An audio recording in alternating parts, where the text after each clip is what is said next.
Bab 052. Di tengah perjalanan, Sari tidak bisa duduk tenang. Tubuhnya gemetaran. Ia tidak kuat membayangkan Andi berduaan dengan wanita lain. Kalau sampai memiliki anak, berarti suaminya itu sudah lama berselingkuh. Sari benar-benar menyesal karena terlalu mempercayai Andi. Enggak, aku yakin pelayat tadi pasti salah orang. Mas Andi nggak mungkin tega jahat sama aku, kan? Bisik Sari dalam hati. Yah, sebagai seorang wanita, ada masanya Sari ingin tutup mata dari semua fakta. Ia hanya ingin mendengar apa yang Dia mau. Dan saat ini Sari berharap Andi tidak ada di rumah yang akan didatanginya. Please, Mas. Please jangan jahat. Aku nggak akan sanggup, batin Sari. Sari teringat semua kata-kata Cahya dan Rahmat. Kedua orang itu selalu mengatakan hal-hal buruk tentang Andi. Kemarin-kemarin Sari tidak ingin mempercayainya. Namun, bagaimana dengan sekarang? Apa yang akan terjadi kalau sampai ternyata tuduhan kedua orang itu benar? Sari terus bergerak gelisah di dalam taksi. Rasanya ia ingin langsung terbang ke rumah yang disebut pelayat tadi, untuk membuktikan kalau ia hanya salah lihat dan salah dengar. Bahkan Sari berharap ini semua hanya mimpi buruknya. Sayangnya, ia kesakitan saat mencoba mencubit lengannya sendiri.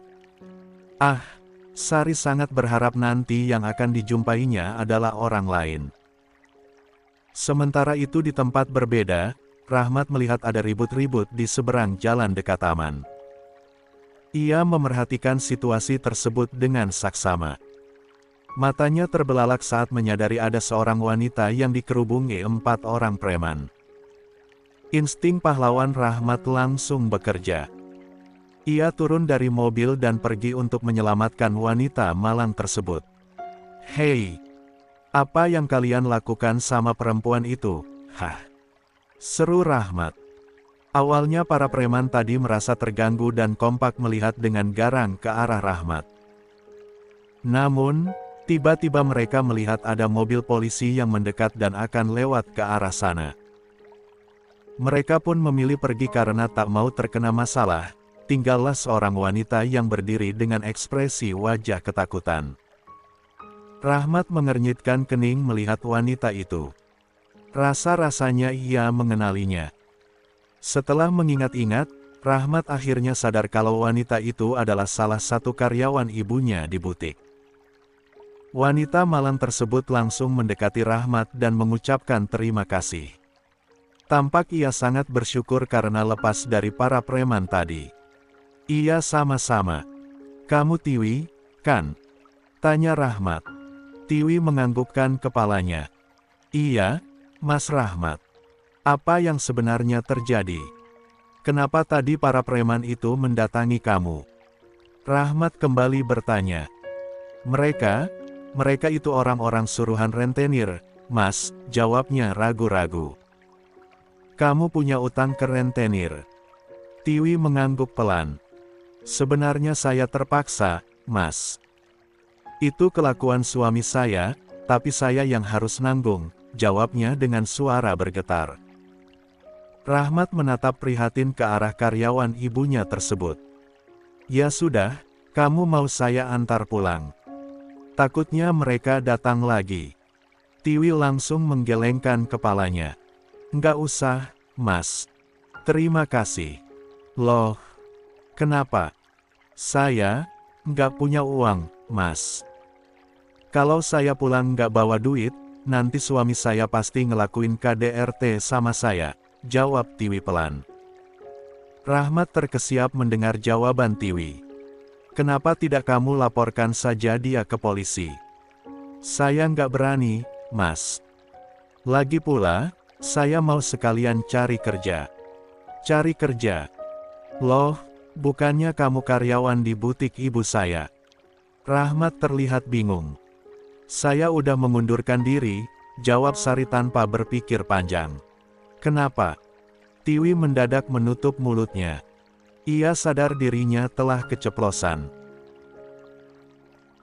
Kenapa? Tiwi. Oh, apa karena butik ibu saya sudah tidak beroperasi lagi? Desak Rahmat. Anu. Iya, Mas. Sahut Tiwi cepat. Ya sudah, berikan nomor ponsel kamu. Nanti saya akan bicarakan soal butik itu bagaimana ke depannya dengan adik saya. Siapa tahu kamu masih bisa bekerja lagi di sana, kata Rahmat. Tiwi sepertinya ragu memberikan nomor teleponnya, tetapi karena tidak ingin menimbulkan kecurigaan Rahmat, ia akhirnya memberikannya kepada pria tersebut. Oke. Kamu yakin tidak mau diantar? Sebagai seorang tentara, apa yang Rahmat lakukan hanyalah caranya untuk melindungi warga Indonesia. Ia tidak memiliki niat lain terhadap wanita tersebut. Sampai detik ini, tidak ada yang bisa merebut perasaannya untuk Cahya. Nggak usah, Mas. Terima kasih. Kamu yakin? Bagaimana kalau mereka datang lagi? Nggak apa-apa, Mas. Saya juga akan langsung pergi dari sini kok. Tiwi tampak seperti orang yang tengah gelisah. Ia bergegas pergi dari hadapan Rahmat. Saat sudah jauh dari pria tersebut, Tiwi seketika tampak bersalah. Ada sebuah fakta tentang Tiwi. Sebenarnya, dialah saksi kunci yang melihat Andi datang ke butik sebelum Cahya. Tiwi juga sempat mendengar suara ribut-ribut dari lantai 2. Ia kemudian melihat Cahya datang dan tidak lama setelah itu terjadilah tragedi pilu tersebut. Sayangnya, keberadaan Tiwi terpergok oleh Andi saat itu. Andi langsung mendekati Tiwi dan mengancamnya ketika Cahya dan Bu Rahayu dalam keadaan pingsan. Awas aja kalau sampai kamu berani buka mulut, saya bakal bikin perhitungan. Ingat, tutup mulutmu. Kalau tidak, kamu akan saya habisi. Itulah ancaman Andi saat itu. Karena takut dengan ancaman Andi, Tiwi pun terpaksa mengundurkan diri dari butik. Ia benar-benar takut berurusan dengan kasus kematian Bu Rahayu. Dan terutama, ia takut dengan ancaman Andi. Ya Allah, Mas Rahmat sangat baik. Bu Rahayu juga selama ini baik banget sama aku. Tapi aku enggak berdaya. Maafkan aku ya Allah, bisik Tiwi dalam hati. Rumah Andi dan Cynthia terlihat sedang ramai ketika Sari sampai di depan rumah itu. Ia melihat banyak orang berlalu lalang dan hatinya terasa sesak. Ada bendera warna kuning dan banyak ibu-ibu yang duduk di teras. Sari mencengkeram tangannya, jantungnya berpacu. Perasaannya kacau. Sari langsung masuk ke dalam dan melihat dengan mata kepalanya sendiri kalau Andi tengah memeluk wanita lain di ruang tamu ketika semua orang sedang tahlilan di sana. Ia melihat dengan jelas bagaimana tangan Andi mengelus pundak wanita itu begitu lembut. Darahnya mendidih, kali ini Sari sudah tidak bisa menahan gejolak emosinya lagi. Ia meledak. Andi! Teriaknya berjalan mendekat. Semua mata menoleh ke arahnya. Wajah Sari sudah merah padam. Andi dan Cynthia tak kalah kaget. Mereka langsung melihat ke sumber suara. Saat melihat Sari berdiri di sana, Andi merasa seperti ada ledakan bom atom yang tiba-tiba meledak di tengah kumpulan.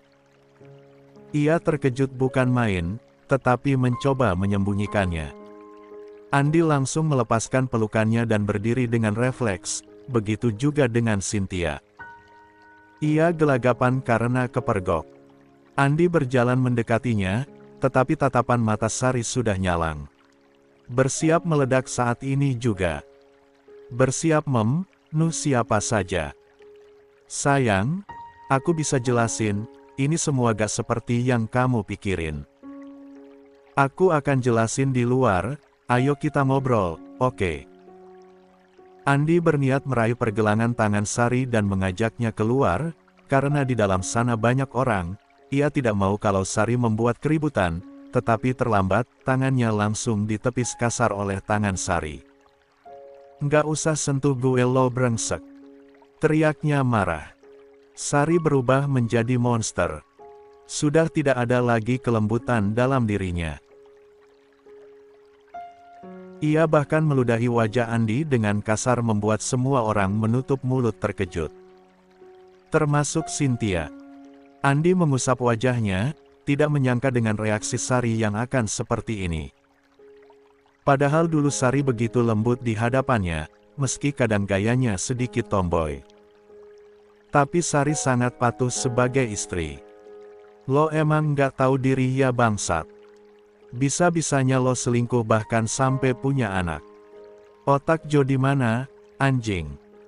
Sari memukul tubuh Andi dengan tasnya kasar. Sar, dengerin aku dulu. Andi berusaha menahannya, mencoba mengontrol Sari. Tetapi terlambat, Sari sudah berkamuflase dengan iblis. Matanya nyalak, melihat Andi seperti melihat hewan buruan. Bak! Satu tangannya meninju wajah Andi sampai pria itu tersungkur. Brengsek! Gue nggak akan percaya lagi sama omongan lo, Tai. Sari melempar semua barang ke arah Andi dengan brutal. Peduli setan dengan orang-orang yang menatapnya sekarang. Cukup. Kali ini Cynthia berdiri di depan Sari untuk menghalanginya. Bisa-bisanya rumah ini akan hancur kalau dia diam saja. Tatapannya marah tak kalah marah. Ia tidak terima Andi diperlakukan begitu, terlebih, ia tidak terima Sari membuat kekacauan di rumahnya yang sebenarnya dibeli Andi menggunakan uang Sari. Ini rumah saya, kamu sudah bertamu dan membuat keributan. Mending kamu pergi sekarang atau saya panggil polisi. Ancamnya. Namun, ancaman itu tidak berguna untuk orang yang bahkan mati pun tidak ia pikirkan saat ini.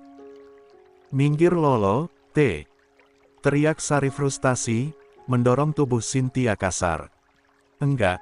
Tegas Cynthia. Wanita itu kembali maju dan menghalangi. Plak. Satu tamparan mendarat ke pipi mulusnya. Minggir anjing. Lo mau gue pukul sampai mati, hah? Sari kehilangan kontrolnya. Ia mengamuk seperti setan.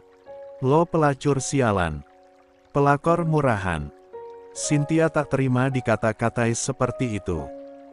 Kalau kamu nggak mau pergi saya akan lapor polisi sekarang. Teriak Cynthia tak kalah kasar. Sari tertawa menggelegar. Memenuhi isi ruangan, tawa yang terdengar buas, tawa yang terdengar beringas. Tawa yang seperti sirene kematian. Apa lo bilang? Lapor polisi. Justru di sini gue yang harus lapor polisi. Karena kalian selingkuh. Kalian sama-sama anak setan ya makanya sama-sama gak punya otak. Cynthia sambil memegangi pipinya yang panas ia tersenyum menyeringai. Oh ya. Harusnya kamu juga sadar diri Sari. Andi selingkuh itu wajar karena punya istri yang mandul kayak kamu. Mana sikapnya kasar lagi. Siapa yang mau punya istri mandul dan emosian seumur hidup kayak kamu? Keluarga macam apa yang bisa kamu kasih ke Andi? Hah? Nggak ada, kan? Dan kamu tolol kalau mempertanyakan kenapa dia lebih milih aku daripada kamu. Cynthia cukup. Andi bangkit. Melerai pertengkaran itu, sayangnya Sari tak akan pernah merasa cukup. Ia marah dan mengamuk saat ini. Plak. Satu tamparan yang lebih kasar kembali mendarat di pipi Cynthia. Kali ini tamparan itu membuat tubuhnya ambruk ke lantai dan langsung pingsan. Cynthia. Teriak Andi meraih tubuh wanita itu. Sari. Kamu udah kelewatan. Teriak Andi. Cukup. Sari kembali tertawa. Sakit. Siapa yang kelewatan katanya. Brengsek memang lelaki ini. Ia tidak akan berhenti. Kalian mau melihat setan itu, bukan?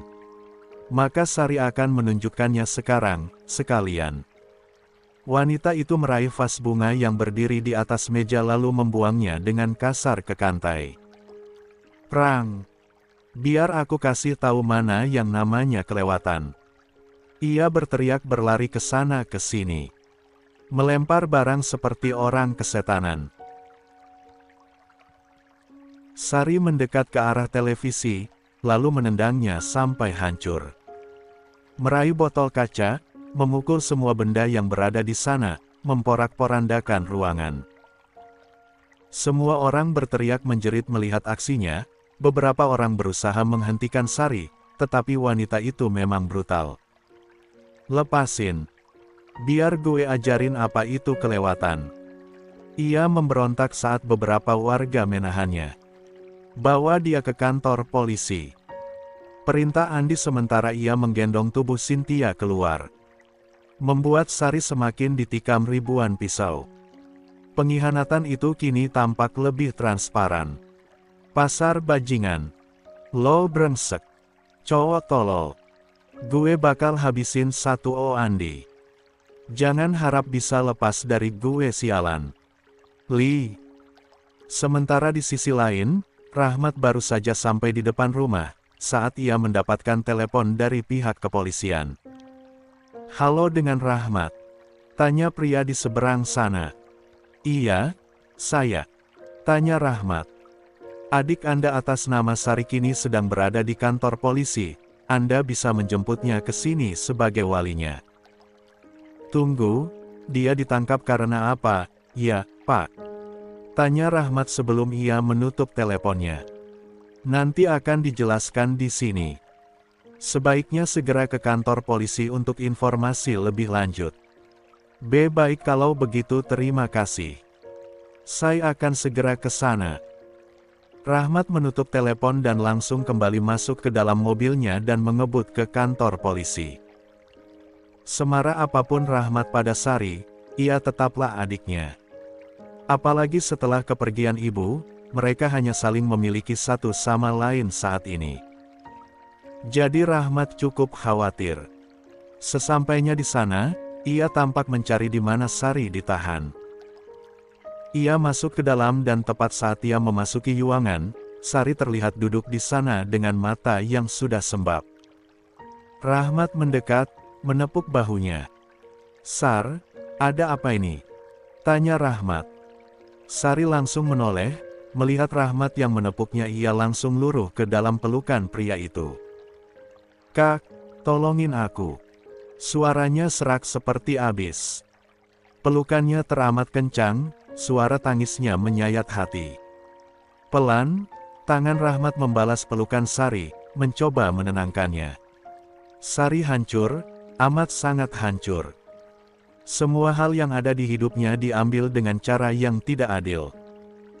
Ia bisa saja mengamuk sepanjang hari. Ia ingin melawan dunia yang memusuhinya, tetapi ia juga ingin pulang.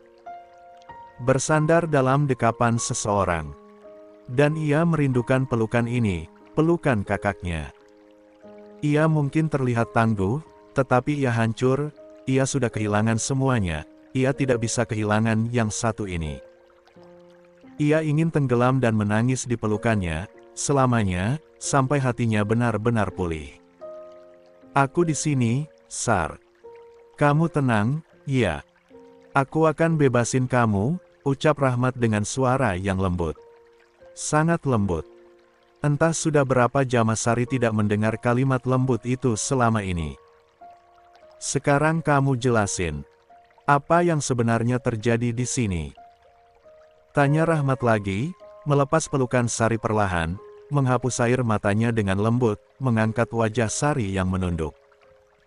Ia tidak suka adiknya tertunduk, ia lebih suka Sari yang kuat, yang tangguh dan berani. Ia tidak boleh menunduk. "Mas, tadi adik Mas ini ngamuk-ngamuk di room, aku mau dengar itu dari Sari. Aku mau mendengar penjelasan itu dari kamu. Bukan versi orang." Bulir bening kembali mengalir di pipi Sari. Andi, Kak. Andi selingkuh, mereka bahkan sudah punya anak, dia mengkhianatiku selama bertahun-tahun dan aku benar-benar bodoh karena bisa-bisanya aku gak curiga sama sekali. Sari kembali menangis. "Aku capek, Kak. Aku capek sama semuanya, aku gak bisa kayak gini, aku capek." Ia terisak. Rahmat kembali memeluknya. "Kamu gak sendiri, ada aku di sini. Aku gak akan membiarkan siapapun menyakitimu lagi." Lupain Andi brengsek itu. Kamu nggak pantas nangis buat bajingan itu. Aku akan mengurusnya untukmu. Sekarang ayo, kita pulang. Pulang dan kamu istirahat. Rahmat menggandeng Sari keluar dari kantor polisi, membawanya masuk ke dalam mobil dan ia menyelesaikan semua kesalahpahaman di kantor polisi itu.